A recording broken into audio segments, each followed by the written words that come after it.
And elaborate security arrangements are in place in the city in view of the BJP's two-day national executive meeting beginning tomorrow, in which Prime Minister Narendra Modi and several union cabinet ministers will participate. The elite Special Protection Group, or the SPG, responsible for the Prime Minister's security, arrived in Allahabad on Thursday and have been busy reviewing security arrangements at the Kayastha Pathshala sports ground, where the meeting will be held under the gigantic air-conditioned marquee, and the parade ground near the Holy Sangam, where a public rally is going to be held on Monday. The SPG is also reviewing the security arrangements at the Circuit House, where Prime Minister is likely to spend the intervening night of June 12th and 13th. On its part, the Uttar Pradesh Police has chipped in with personnel drawn from more than 20 districts of the state. Let's join our correspondent Shailendra Mishra now, who is in Allahabad, for more on this. Well, Shailendra, it's a big event, the National Executive Meeting, and the BJP is looking forward, well, to next year's big elections in Uttar Pradesh, but also celebrations of 2 years of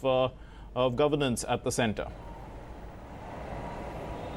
बिल्कुल mark, हम जानते हैं कि BJP के लिए बहुत अहम है ये जो राष्ट्रीय कार्य समिति की बैठक 2 दिन की होने जा रही है, और इलाहाबाद का चयन बहुत कुछ सोच समझकर किया गया है, और यही एक संकेत देता है कि बीजेपी की रणनीति के लिहाज से जिन राज्यों में अगले साल चुनाव होने हैं उसमें उत्तर प्रदेश कितना अहम स्थान रखता है। यहाँ के माहौल को देखें तो बहुत इस बात को लेकर चर्चा है कि आखिर उत्तर प्रदेश को लेकर बीजेपी किस रणनीति पर आगे बढ़ने वाली है। हम जानते हैं कि हाल ही में जब बीजेपी ने उत्तर प्रदेश के अध्यक्ष के तौर पर केशव प्रसाद मौर्य के नाम का ऐलान किया था, उसके बाद से लगातार काफी कयास लगाए जाते रहे हैं, लेकिन जहां कार्य समिति की 2 दिन की बैठक के बाद है, बीजेपी के नेताओं का कहना है कि इसमें बहुत सारे मुद्दों पर जो है बातचीत होगी। जो पिछली कार्य समिति हुई थी दिल्ली में, उसके बाद जो एजेंडा रखा गया था उस पर उसकी एक समीक्षा की जाएगी, और व्यापक स्तर पर क्या संगठन को लेकर विस्तार हुआ है और मोदी सरकार के कामकाज की उपलब्धियों का खास तौर पर जिक्र होगा। इन सब बातों का जिक्र होगा। इसके साथ ही साथ जिन 5 राज्यों में अगले साल चुनाव होने हैं, जिसमें उत्तर प्रदेश शामिल है, उन सब का भी जिक्र होगा। बीजेपी